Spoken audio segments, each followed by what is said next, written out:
नमस्कार दोस्तों, मेरा नाम है राहुल। तो दोस्तों आज हम बात करने वाले हैं एसएससी जीडी का जो आपका यहाँ पर 23/2/2024 का जो पेपर लिया गया था, उसके अंदर जो शिफ्ट फर्स्ट हुई थी, उसके अंदर जितने मैथ क्वेश्चन पूछे गए थे, आज की इस वीडियो के अंदर हम उनका फुल डिटेल सोल्यूशन हमारा बात करने वाले हैं।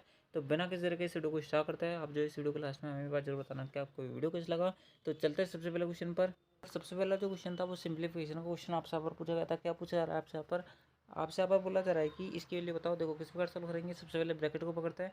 19 दिन कितना होता है आप लोग 22 होता है। 22 में से अगर 24 घटाऊंगा तो कितनी वैल्यू बचेगी, माइनस का 2 बचेगा। बार बार माइनस का चूंकि तो क्या हो जाएगा आप लोग के प्लस का 2 बच जाएगा। ठीक है, उसके अंदर रखा है आपको यहाँ पर 48 गुना 7/16। 16 यानी कि इसको इस प्रकार से लिख सकता हूँ मैं, ना इसको समझने का ट्राई करना। इस प्रकार से लिख सकता हूँ, 16 से काटेंगे 3 बार कटेगा, 7 की 21, यानी कितनी वैल्यू आएगी 21 आएगी। आगे क्या लिखा हुआ है, माइनस लगा हुआ है, प्लस का कितना है 36। सॉल्व करेंगे अगर इसको तो यहाँ पर कितना बचेगा आप लोग 36 में से 21 घटाएंगे तो 15 बचेगा। 15 और 2 कितना होता है 17, यानी कि ऑप्शन जो थर्ड होगा वो करेक्ट होगा। अगले पे चलता है। अगला क्वेश्चन आपको यहाँ पर वापस सिंप्लीफिकेशन का पूछा गया था। आपसे यहाँ पर बोला जा रहा था कि 555 प्लस का 44 गुणा 2/11 माइनस का 25 इंटू 3 की वैल्यू क्या होगी। देखो सबसे पहले हम भाग को सॉल्व करेंगे तो कितनी वैल्यू आएगी आप लोग 44 इंटू 2 आएगी, बट्टे में कितना है 11 है। माइनस का कितना है आप लोग 25 इंटू 3 75 है। यहाँ पर आगे क्या है आप लोग 555 है कि नहीं है। आप लोग बिल्कुल सही बात है। इसको काटेंगे 4 बार कटेगा, 4 दूनी कितना होता है आप लोग 8 होता है। 555 में से अगर मैं 75 घटाऊंगा तो कितनी वैल्यू बचेगी आप लोग यहाँ पर, मेरे पास वैल्यू बचेगी 0। उसके अंदर 55 में से 7 गए तो बचेंगे 48, 480, 480 प्लस का 8 यानी कि कितनी वैल्यू हो जाएगी आप लोग की 488 हो जाएगी, यानी कि ऑप्शन थर्ड करेक्ट है। अगले पे चलता है। अगला क्वेश्चन आपको यहाँ पर इस प्रकार से दे रखा था। आपसे बोला जा रहा था कि अगर एक्स की वैल्यू यहाँ पर एक्स रेशो वाई जो है वो 7/2 है, तो आपको यहाँ पर इसकी वैल्यू बतानी थी। एक्स की वैल्यू 7 ही मान लो, वाई की वैल्यू 2 ही मान लो। अगर मैं यहाँ पर इस के अंदर वैल्यू रखूंगा इसकी तो कितनी वैल्यू आएगी आप लोग के 7 7 49, 49 प्लस का 8/49 माइनस का 8। ठीक है, सोल्व करेंगे 9 8 17 यानी कि 57 होगा। 9 माइनस का 8 यानी कि 41 होगा। तो 57/41 करेक्ट आंसर हो, यानी कि ऑप्शन थर्ड करेक्ट। अगले पे चलता है। अगला क्वेश्चन आपसे यहाँ पर बोला जा रहा था कि देखो अगला क्वेश्चन थोड़ा सा मिसप्रिंट हो रखा है, मैं इसको से कर देता हूँ। ठीक है, आप क्लियर दिख रहा होगा ये तो आपको। आपसे यहाँ पर बोला जा रहा है कि रिया जो है 25% लाभ अर्जित करके एक लैपटॉप को 35,000 रुपये में बेचती है ना। यदि वह 30% का लाभ अर्जित करना चाहती है तो उसे लैपटॉप को किस मूल्य पर बेचना चाहिए। देखो 35,000 रुपये जो है ना वो अपने आप में कितने रुपये की वैल्यू है आप लोगों को 25% की वैल्यू है, यानी कि 125 की वैल्यू है। अगर वो 30% लाभ करना चाहती है, यानी कि कितना गेन करना चाहती है आप बोलोगे 130 गेन करना चाहती है कि नहीं है। अगर सॉल्व करेंगे इसको तो कितनी वैल्यू आएगी। देखो 25 पंजे 125 होता है, 25 चौका 100 होता है, 4 इसके कट गए है ना। उसके अंदर 5 से काटेंगे कितनी बार कटेगा 70 बार कटेगा, यानी कितनी वैल्यू आएगी आप लोग 13 चौके 52 होता है। 52 इंटू 7 कितनी वैल्यू आएगी आप लोग के 7 दूनी की 14 होता है। यहाँ से लगेगी 5 7 5 35 35 से 36, यानी कि 364 इंटू 1020, यानी कि 364 और 20, यानी कि 36,400 करेक्ट आंसर होगा, यानी कि ऑप्शन 4 करेक्ट है। अगले पे चलता है। अगला क्वेश्चन आपसे पर बोला जा रहा है कि यदि एक संख्या R1 दूसरी संख्या R2 से 13% कम है ना, और R2 जो है वो 5600 से 50% अधिक है। देखो R2 जो है ना उसकी वैल्यू आपको दे रखी है कि 5600 से 50% अधिक है, यानी कि 5600 को 50% कितना होगा आप बोलोगे 2800 होगा। 2800 प्लस 5600 कितनी वैल्यू होगी आप लोग यहाँ पर 0 0 8 से 14 5 और 1 7, यानी कि 8400 हो गया कि नहीं हो गया, हो गया। R2 की वैल्यू ये आ गई। आपसे आप बोला जा रहा है कि R1 जो है दूसरी संख्या R2 से 13% कम है, यानी कि अगर ये 100% है R2 अपने आप में तो उससे 13% कम है, यानी कि कितनी की वैल्यू आप लोग 83% की वैल्यू है कि नहीं है। आप लोग बिल्कुल सही बात है, यही आपके R1 की वैल्यू है और यही आपको कैलकुलेट यहाँ पर करना है। अगर मैं इसको यहाँ पर कैलकुलेट करूँगा तो कितनी वैल्यू आएगी। देखो अगर मैं इसको यहाँ पर रख दूँ तो इसको काटने पर आपके पास वैल्यू बचेगी। देखो 2 से 2 कट जाएगा, 83 इंटू 84 कितनी वैल्यू आएगी। सॉरी मैं थोड़ा सा गलत कर दिया यहाँ पर। यहाँ पर देखो आपसे यहाँ पर बोला जा रहा था कि ये 13% कम है, मैंने 17% कम कर दिया, तो यहाँ पर कितनी वैल्यू आएगी आप लोग की 87 आएगी। तो 87 इंटू 84 कितनी वैल्यू आएगी आप लोग की। देखो 7 चौक 28 होता है, 8 2 से लगेगी, उसका में 8 चौक 32 32 4 32 2 34 होता है, 8 7 56 5 से लगेगी, 8 8 64 64 5 कितना होता है आप लोग यहाँ पर 64 5 69। ठीक है, सॉल्व करेंगे तो 8 आएगा, 6 4 10 होता है, 9 3 12 होता है, 12 1 13 होता है 13, और यहाँ पर बचेगा 7, यानी कि 7308 करेक्ट आंसर होगा, यानी कि ऑप्शन थर्ड करेक्ट है। अगले पे चलता है। अगला क्वेश्चन आपसे पर बोला जा रहा है कि वस्तु का जो अंकित मूल्य है वो 9600 रुपये है और इसका विक्रय मूल्य 6336 रुपये है ना। ये वाला क्वेश्चन हर शिफ्ट के अंदर रिपीट हुआ है। तो 9600 अंकित मूल्य है, 6336 रुपये में आपका फाइनल सेलिंग प्राइस है, तो छूट परसेंट में एक्स मान लेता हूँ। सॉल्व करेंगे तो 10 से 10 कट जाएगा, 10 से 10 कट जाएगा, यानी कितनी वैल्यू बचेगी आप लोगों को 96 का भाग देना पड़ेगा हमें किसके अंदर आप बोलोगे 6336 के अंदर। तो आप जो 16 से भाग देंगे सबसे पहले, तो 16 96 होता है, 16 से काटेंगे तो कितनी बार कटेगा आप बोलोगे यहाँ पर 16 48 होता है, कितना बचेगा आपके पास 15 बचेगा। 153 9 नंबर बन गया। 16 नंबर कितना होता है 144 होता है। कितना बचेगा 9 6 बचेगा। 16 सिंह 96 होता है कि नहीं है। 6 से काटेंगे तो 6 का 36 होता है। 6 का 36 होता है यानी कि 66 यहाँ पर बच गया। तो एक्स की वैल्यू कितनी आएगी आप लोग की 66 आई। अगर एक्स की वैल्यू 66 है तो इसको 100 में से घटाना पड़ेगा। तो इसकी वैल्यू कितनी आएगी आप लोग की 34% आएगी यानी कि ऑप्शन पहला करेक्ट है। अगले पे चलता है। अगला क्वेश्चन आपसे बोला जा रहा है कि जॉन नाम का एक व्यक्ति है जो एक बैंक खाते में $1200 रुपये जमा करता है। 4 वर्ष के बाद में उसके धनराशि जो है टोटल $1400 हो जाती है। तो धनराशि पर साधन ब्याज की वार्षिक दर याद करनी है। देखो 4 वर्षों बाद कितनी हुई है आप बोलोगे 1400 रुपये हुई है ना। 1200 रुपये का जो अमाउंट था वो 1400 रुपये हो गया है। कितने का ब्याज मिला है 4 साल में 200 रुपये का ब्याज मिला है। 4 साल के अंदर मिला है कि नहीं। तो 1 साल में कितना ब्याज मिला है आप बोलोगे यहाँ पर 1 साल के अंदर ब्याज मिला है इसको 50 रुपये का। तो रेट ऑफ इंटरेस्ट पूछ रहा है यानी कि 50 जो है ना वो 1200 का कितना परसेंट है इंडायरेक्टली बस ये पूछ रहा है। और आपका आंसर आपके हाथ में होगा। सॉल्व करेंगे 2 0 से 2 0 कट जाएगा। 12 का भाग अगर 50 के अंदर देंगे तो 1248 होता है यानी कि 4 पॉइंट का अप्रॉक्स आंसर आएगा यानी कि ऑप्शन 4 करेक्ट है। अगला क्वेश्चन आपसे बोला जा रहा है कि एक निश्चित संख्या में से 10% घटाने पर और फिर से इक्वल में 70% घटाने पर 1188 रुपये बचता है ना। तो वह संख्या ज्ञात करनी है। देखो किस प्रकार सॉल्व करोगे। आपसे बोला जा रहा है कि निश्चित संख्या में 10% घटाने पर मान लेता हूँ कि वो निश्चित संख्या x है उसमें 10% घटाया यानी कितनी वैल्यू रखी आपने आप बोलो से पर बोला जा रहा है 90%। फिर शेष वाला यानी कि इससे को सॉल्व करने पर जो भी वैल्यू आएगी उसका अगर मैं 70% घटा दूँ तो यानी कि उसका 30% रख दूँ तो फाइनल जो आंसर आ रहा है वो 1188 आ रहा है। तो आपसे बोला जा रहा है कि वो संख्या ज्ञात करनी है यानी कि एक्स की वैल्यू बता दो। तो सॉल्व कर सकते हैं आराम से। देखो 2 0 1 0 1 0 खत्म। 9 से काटेंगे 9 कम 9 होते हैं। कितना बचेगा 2 बचेगा। 9 3 27 होता है। 9 दूनी 18 होता है। 3 से काटेंगे 3 चौके 12 होता है। 3 चौके 12 होता है। 44 यहाँ पर बच रहा है 2 0 ये रही। तो 44 इंटू 100 यानी कि 4400 है ना। अगले पे चलता है। अगला क्वेश्चन आपसे बोला जा रहा है कि मोहन जो है 4000 रुपये में एक पुराना मोबाइल जो है खरीदता है फिर उसकी मरम्मत में 500 रुपये और खर्च कर देता है। यदि वह मोबाइल को 5000 रुपये में बेचता है तो उसका लाभ परसेंट याद करना है। देखो 4000 रुपये में एक मोबाइल खरीदा है ना। 500 रुपये मरम्मत में खर्च कर दिया यानी कि 45 रुपये उसकी कॉस्ट प्राइस पड़ गई। अपने आप बोलोगे बिल्कुल सही बात है। तो 4500 का कॉस्ट प्राइस वाला जो मोबाइल है वो 5000 रुपये में बेचा रहा है तो लाभ का परसेंट याद करना है यानी कि 500 को लाभ है कितने पर 4500 पर इंटू करेंगे 100। सॉल्व करेंगे तो 2 0 कट जाएगा। 50 से यहाँ पर काटेंगे यानी कि 5 से काटेंगे तो यहाँ पर 100/9 आएगा। 9 का भाग 100 में दोगे तो कितनी वैल्यू आएगी आप लोग 11% आएगी। इनके ऑप्शन जो पहला हुआ वो करेक्ट होगा। अगले पे चलता है। अगला क्वेश्चन आपसे बोला जा रहा है कि 9/4 21/10 और 63/20 का एलसीएम याद करो। एलसीएम के लिए क्या करते हैं हम ऊपर वाली जो संख्या है उनका एलसीएम निकालते हैं और नीचे वाली संख्या को एचसीएफ निकालते हैं। यानी कि आपके बट्टे में एक ऐसा नंबर होना चाहिए जो इन तीनों नंबर को क्या कर दे डिवाइड कर दे। और वो नंबर कौन सा होगा मिनिमम आप बोलोगे 2 होगा है ना। 2 का मल्टीपल तो होगा ही एटलीस्ट आप बोलोगे बिल्कुल सही बात है। 63 नहीं हो सकता 7 नहीं हो सकता 2 वाला आंसर हो सकता है। ऊपर बात करता है एक एलसीएम वो नंबर होता है जिसके अंदर तीनों संख्या को भाग चला है। 9 के अंदर 63 का भाग जा रहा है आप लोग बिल्कुल जा रहा है। 21 के अंदर 63 का भाग जा रहा है आप लोग बिल्कुल जा रहा है। तो 63/2 करेक्ट आंसर होगा। 21 के अंदर यहाँ पर 9 का भाग नहीं जाएगा तो ऑप्शन जो 4 है वो करेक्ट है। अगले पे चलता है। अगला बोला जा रहा है आपसे यहाँ पर कि एक वस्तु का जो अंकित मूल्य है उसके क्रय मूल्य से 25% अधिक है। मान लो सकते हो कि एक वस्तु है जो आप 100 रुपये में खरीद के लाए आपने उस पर अंकित मूल्य कर दिया 25% अधिक यानी कि 125 कर दिया। ठीक है। तो आपसे अब बोला जा रहा है कि दुकानदार अपनी वस्तु को लाभ पर बेचने के लिए अधिकतम कितने % की छूट दे सकता है वो आपसे अब पूछा रहा है।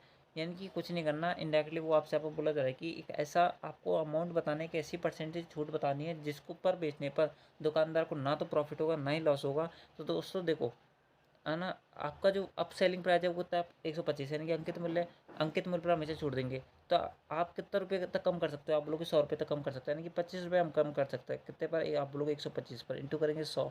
सॉल्व करेंगे तो 25 काटेंगे 5 बार कटेगा 5 से अगर मैं 100 काटूंगा 20 बार कटेगा। यही आपका आंसर है। ऑप्शन 4 करेक्ट है। थोड़ी लैंग्वेज थोड़ी अजीब सी थी इसकी लेकिन आपका आंसर ये वाला आएगा। ठीक है इस प्रकार से आएगा। अगले पे चलता है। अगला क्वेश्चन आपसे बोला जा रहा है कि छात्रों को एक समूह है जिसका औसत भार 44 किलो है। 40 किलो भार वाला एक व्यक्ति जो है दो छात्र जो है समूह छोड़ देता है उसके स्थान पर 34 किलो भार वाला एक दूसरा व्यक्ति जो है वो शामिल हो जाता है। यदि समूह का नया औसत भार 43.4 किलो हो जाता है तो समूह में कितने छात्र हैं। कुछ नहीं करना ये फालतू की पास वाली बात है। देखो 40 किलो वाला एक व्यक्ति भार छोड़ रहा है ना मान लेते हैं। आपको पता होना चाहिए देखो आपको फॉर्मूला पता होना चाहिए। फॉर्मूला क्या होता है न्यू मेंबर बराबर होता है ओल्ड मेंबर प्लस माइनस का गेन या loss percentage into number of total members ये होता है। ठीक है। तो न्यू मेंबर की एज कितनी है आप लोग यहाँ पर 34 किलो भार वाला एक दूसरे व्यक्ति शामिल होता है। ओल्ड मेंबर कितने थे आप लोग 44 40 किलो वाला था। अब देखो भार के अंदर क्या हुई है, वृद्धि हुई है, कमी हुई है। पहले कितना था, 44 था, अभी कितना है, 43.4, यानी कितनी कमी हुई है आप लोगों की, 0.6 की कमी हुई। कितने पर हमको नहीं पता, कितने एन यानी कि कितने मेंबर है ये हमें नहीं पता। मैं मान लेता हूँ कि एन मेंबर है, बस आपको इस एन की वैल्यू बतानी है और आपका आंसर आ जाएगा। देखो 43 34 में से अगर मैं यहाँ पर 40 को घटाऊंगा, कितनी वैल्यू बचेगी, माइनस का 6 बचेगा। बराबर में क्या चल रहा है, माइनस का 0.6 चल रहा है, इंटू क्या चल रहा है, एन चल रहा है, माइनस का से माइनस कट जाएगा। इसको काटेंगे 10 बार 10 आएगा, यहाँ पर 10 बार कटेगा, तो 10 वैल्यू है इसकी। अगले पे चलता है। अगला बोला जरा आपसे यहाँ पर 28 संख्या को जो औसत है वो 110 है। यदि हम प्रत्येक संख्या में बी जोड़ते हैं तो औसत जो है वो 128 हो जाता है। तो बी की वैल्यू पूछा जा रहा है, कुछ नहीं करना। ऐसे सवाल जब भी आपको दिख जाए तो अगर प्रत्येक संख्या के अंदर हम जोड़ रहे होते हैं तो जितना आपका औसत बढ़ा है वही आपका बी का मान होगा। ठीक है, तो 110 था पहले, अभी 128 हो गया। कितने की वृद्धि हुई, 18 की वृद्धि हुई, यानी कि आपने हर नंबर के अंदर 18 की वृद्धि करी होगी, तभी जो आपका औसत है वो 100 से 128 हो गया, यानी कि 18 ही जो होगा वो करेक्ट आंसर होगा। ठीक है, कंसेप्चुअल क्वेश्चन था। अगले पे चलता है। अगला बोला जरा आपसे अगर कि M1 जो है अकेले किसी काम को यहाँ पर 14 दिन में पूरा कर सकता है, M2 जो है वो उस काम को 70 दिन में पूरा कर सकता है, M3 की सहायता से वो उसको काम को कर सकते हैं 7 दिन में, यानी कि M1 प्लस का M2 प्लस का M3 उस काम को इतने दिन में पूरा कर सकता है। ठीक है, तो टोटल काम कितना होगा, 70 आएगा, 14 पंजे 70 होते हैं, 10 आएगा, उसके अंदर कितनी वैल्यू आएगी, 10 आएगी, यहाँ पर 1 आएगा, सॉरी। ठीक है, यहाँ पर कितनी वैल्यू आएगी, 1 आएगी। तो आपसे अब बोला जा रहा है कि M3 अकेले उस काम को कितने दिन में पूरा कर सकता है। M1 की एफिशिएंसी कितनी है, 5, M2 की एफिशिएंसी कितनी है, 1, 5 और 1 6, 6 जो होगी दोनों की टोटल एफिशिएंसी है ना, और तीनों की एफिशिएंसी कितनी है, 10। तो 10 में से अगर मैं 6 को हटाऊंगा तो कितनी वैल्यू बचेगी, 4, यानी कि 4 की एफिशिएंसी से कितना काम करना है आप लोग को, 70 काम करना है, यानी कि 70/4 जो होगा वो करेक्ट आंसर होगा। ठीक है, भाग देंगे हम इसके अंदर तो कितनी वैल्यू आएगी, आप बोलोगे 14 पंजे 15 चौके 60 होता है, यानी कि यहाँ पर 17.5 के अराउंड आएगी, है ना। तो ये आपका आंसर है, इनका ऑप्शन थर्ड करेक्ट है। अगले पे चलता है। अगला क्वेश्चन आपसे बोला जा रहा है कि 15 सेंटीमीटर त्रिज्या वाले एक ठोस धातु का जो गोला है उसको पिघलाकर 15 सेंटीमीटर आधार व्यास वाले एक शंकु में डाला जाता है, तो शंकु की ऊंचाई ज्ञात करनी है। देखो धातु का यहाँ पर जो धातु गोला होता है उसका आयतन कितना होता है आप लोग को, 4/3 पाई आर क्यू। पाई की जगह पाई रख दो, आर का क्यू कितना आएगा आप लोग को, 15 × 15 × 15 आएगा, है कि नहीं है। शंकु का जो आयतन होता है वो कितना होता है आप लोग को, 1/3 पाई आर स्क्वायर एच। पाई की जगह पाई रख दो, आर की वैल्यू कितनी आएगी, अगर देखो 15 सेंटीमीटर आधार का व्यास है, यानी कि आपका क्या दे रखा है, डायमीटर दे रखा है। रेडियस निकालने के लिए 2 का भाग देंगे, यानी कि 15/2 इंटू 15/2 आएगा कि नहीं आएगा, आएगा। मैं मानता हूँ कि एच उस शंकु की हाइट है, बस आपको इस एच की वैल्यू निकालनी है और आपका आंसर आपके हाथ में होगा। देखो पाई से तो आपका यहाँ पर ही पाई उड़ गया, खत्म। ठीक है, ये 3 से 3 उड़ गया, यहाँ पर ये 1 है तो 1 से 4 को काटेंगे तो 4 बार कटेगा। ठीक है, तो खत्म। ये वैसे 15 से काटेंगे, 15 से काटेंगे 2 15 खत्म हो गए। यहाँ पर कितनी वैल्यू बची हुई है, 4 बची हुई है। यहाँ पर कितनी वैल्यू बची हुई है, 15 बची हुई है। यहाँ पर कितनी बची हुई है, 4। तो 15 × 4 60 आएगा, 60 × 4 कितना आएगा आप लोग 6 × 4 24, 240 सेंटीमीटर करेक्ट आंसर होगा, यही आपका आंसर था। अगले पे चलता है। अगला बोला जरा आपसे यहाँ पर कि चतुर्थ समानुपाती बताइए। चतुर्थ समानुपाती क्या होता है, आप लोग यहाँ पर देखो एक्स की वैल्यू दो रखनी है तो इसकी वैल्यू कितनी आएगी, 8 आएगी। यहाँ पर कितनी वैल्यू आएगी, 6 आएगी। यहाँ पर कितनी आएगी आप लोग यहाँ पर 3 6 6 में से गया तो 5। हमें इसकी वैल्यू पूछ रहा है, कुछ नहीं करना, दोनों बीच वाली संख्याओं को इंटू कर लो और जो पहली संख्या उसका भाग दे दो। तो सॉल्व करेंगे, इसकी वैल्यू कितनी आएगी आप लोग की, 15/2 आएगी, है ना, सॉरी 15/4 आएगी। ठीक है, यानी कि ऑप्शन थर्ड करेक्ट है। अगले पे चलते हैं। चतुर्थ समानुपाती का फॉर्मूला होता है, ठीक है, लास्ट के दोनों नंबर को इंटू कर दो, बराबर में कर दो बीच वाले 2 नंबर के इंटू को। ठीक है, अगले पे चलते हैं। अगला बोला जरा आपसे यहाँ पर कि 2 रेलगाड़ियाँ जो एक 390 मीटर की और दूसरी जो है 250 मीटर की है, समांतर पटरी पर क्रमशः 78 किलोमीटर प्रति घंटा और 66 किलोमीटर प्रति घंटे की चाल से चलती है, जो कि विपरीत दिशा में चलती है, तो उन्हें एक दूसरे को पार करने में कितना समय लगेगा। देखो 390 प्लस का 250 मीटर कितना हो जाएगा आप बोलोगे, 390 प्लस का 250 यानी कितना होगा, 400 प्लस का 250 यानी कि 650 640 होगा। कितनी वैल्यू होगी, टोटल लेंथ आप बोलोगे 640 होगी। टोटल जो स्पीड है वो कितनी है, पहली ट्रेन की 78, दूसरी की कितनी है 66। टोटल इस यहाँ पर चूंकि ये विपरीत दिशा में जा रही है तो दोनों रिलेटिव स्पीड के अंदर जुड़ जाएंगी। तो 78 और 66 कितना होता है आप बोलोगे, 6 चौक 4, 8 से 14, उसके अंदर 7 से 13 14, यानी कि 164 किलोमीटर प्रति घंटा। अब चूंकि ये किसके अंदर है, मीटर के अंदर, ये किसके अंदर किलोमीटर प्रति घंटे के अंदर, तो हमें भी इसे मीटर पर सेकंड के अंदर कन्वर्ट करना पड़ेगा। किससे इंटू करूँ, 5/18 से इंटू करूँ। 18 से अगर मैं 144 को काटूँ कितनी बार कटेगा, 8 बार कटेगा। तो 8 5 कितने होते हैं, 40, यानी कि 40 मीटर पर सेकंड दोनों क्या आ जाएगी आप बोलोगे, रिलेटिव स्पीड आ जाएगी। ठीक है, 40 मीटर पर सेकंड, सॉरी। ठीक है, अगर आप अब इसे भाग देंगे तो आपका जो टाइम है वो आ जाएगा जब ये एक दूसरे को ही पार करेंगे, तो उसको काटेंगे तो 1 0 से 1 0 कट जाएगा। 64 के अंदर अगर 4 का भाग दूंगा तो कितनी वैल्यू आएगी, 16 आएगी, यानी कि ऑप्शन पहला करेक्ट है। अगले पे चलता है। अगला बोला जरा आपसे यहाँ पर कि पी जो है एक काम को 14 दिन में पूरा कर सकता है। ठीक है, 4 दिन बाद पीने का पी जो है कुल काम को कितना हिस्सा करेगा। देखो एक दिन में कितना काम करेगा आप लोग 1/14 काम करेगा। 4 दिन में कितना करेगा 4/14 करेगा, यानी कि 2/7 करेक्ट आंसर है। अगले पे चलता है। अगला बोला जा रहा है आपसे यहाँ पर कि एक व्यक्ति जो है 30% वार्षिक चक्रवृद्धि ब्याज की दर पर 15,000 रुपये का ऋण लेता है, यानी कि लोन लेता है। यदि ब्याज जो है वो अर्धवार्षिक रूप से संयोजित होती है तो 1 वर्ष बाद भुगतान की जाने वाली धनराशि कितनी होगी, यानी टोटल अमाउंट पूछ रहा है। देखो 30% रेट ऑफ इंटरेस्ट है, चूंकि अर्धवार्षिक रूप से संयोजित हो रहा है तो रेट ऑफ इंटरेस्ट हो जाएगी आधी, कितनी हो जाएगी 15% हो जाएगी, नहीं हो जाएगी, हो जाएगी, है ना। यानी कि अगर आपने 100 रुपये उधार लिए तो कितने रुपये आपको पे करना पड़ेगा 1 साल बाद, आप लोग 115, 2 साल बाद 100/115, है कि नहीं है। अगर आप इसको काटेंगे तो यहाँ पर ही 20 बार कटेगा, 23 बार कटेगा, 20 बार कटेगा, 23 बार कटेगा, यानी कि 400/529, है कि नहीं है। यानी कि आपको क्वेश्चन के अंदर आपको बोला हुआ है कि भाई साहब तुम लो 400 यूनिट की वैल्यू, यानी कि 400 यूनिट की वैल्यू दे रखी है आपको यहाँ पर, कितना आप बोलोगे 15,000, तो आपसे यहाँ पर 529 यूनिट की वैल्यू पूछ रहा है। सॉल्व कर लो, आपका आंसर आ जाएगा। देखो मेरा मानना ये है कि आप जो ऊपर नीचे 25 इंटू कर लो, ठीक है। सॉल्व करेंगे अगर मैं इसको तो दूसरे से दूसरों कट जाएगा, है कि नहीं। 25 इंटू 4 आएगा, यानी कि बट्टे में 100 चल रहा है, इस बात को ध्यान रखना। 1 0 से 1 0 भी काट लो, यानी कि बट्टे में कितना चल रहा है 10 चल रहा है। हमें फाइनल क्या सॉल्व करना है आप लोग यहाँ पर, हमें ये सॉल्व करना है, ठीक है। 15 इंटू 25 करेंगे तो कितनी वैल्यू आएगी आप लोग यहाँ पर, 15 5 75 होता है, 7 से लगेगी, 15 दूनी 30, 30 7 के तो होता है 37 होता है, इंटू क्या करना है 529 करना है, बट्टे में 10 चल रहा है, यानी कि एक संख्या बाद पॉइंट आएगा। तो अगर मैं अब इसको सॉल्व करूँगा तो कितनी वैल्यू आएगी, इसको मैं थोड़ा सा ऊपर कर देता हूँ, ठीक है। ये मैंने कर दिया यहाँ पर, ठीक है। तो कितनी वैल्यू आएगी आप लोग के 9 पंजे 45 होता है, 4 से लगेगी, उसके अंदर कितना बचेगा 7 9 63, 63 4 कितना होता है 67, 6 से लगेगी, 9 3 27, 27 6 कितना होता है आप लोग के 33 होता है, ठीक है। 2 से इंटू करेंगे तो 75 दूना 150 होता है, 5 1 हाथ से लगेगी, उसके अंदर 3 6 1 7 होता है, इंटू की जगह इंटू कर दो।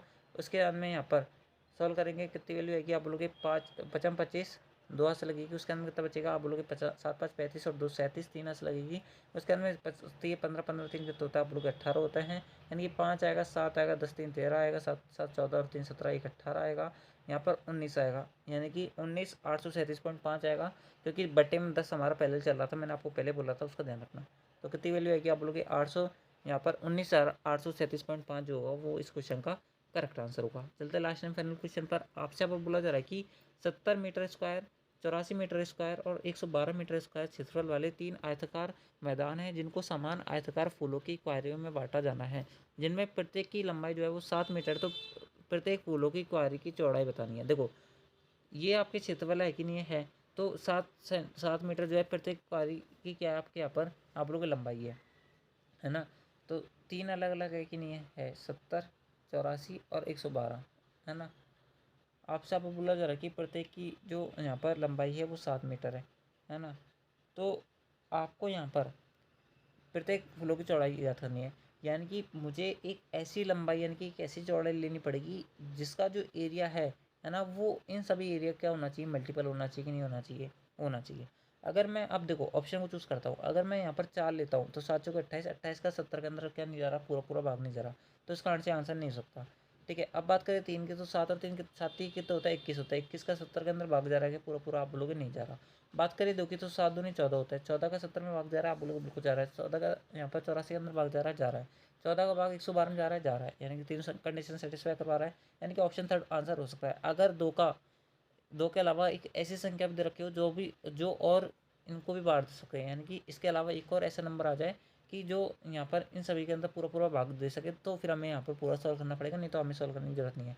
बात करें 6 की, तो 6 7 की तो होता है 42, 42 से आपका 70 कट रहा है, आप लोगों नहीं कट रहा, तो इस कारण से वाला आंसर नहीं हो सकता, यानी कि ऑप्शन जो थर्ड है वही आपका आंसर है, यानी कि ऑप्शन जो थर्ड होगा ना मेरे भाई, वही आपका आंसर होगा, यानी कि ऑप्शन जो थर्ड है वो करेक्ट है, ठीक है। तो दोस्तों इस प्रकार से ये था आपके यहाँ पर SSC का जो 23/2/2024 को जो आपकी फर्स्ट शिफ्ट ली गई थी, उसके अंदर जितने मैथ क्वेश्चन पूछे गए थे उनका सोल्यूशन मैंने आपको बता दिया है। आई होप आपने इस वीडियो को शुरू से एंड तक देखा होगा। आपको ये वीडियो कैसा लगा वो आप हमें कमेंट बॉक्स में जरूर बताना। तो मिलता है आपके नेक्स्ट आंसर की अगली वीडियो के अंदर, जब तक के लिए जय हिंद, जय भारत, जय Hindustan, thanks for watching, thank you.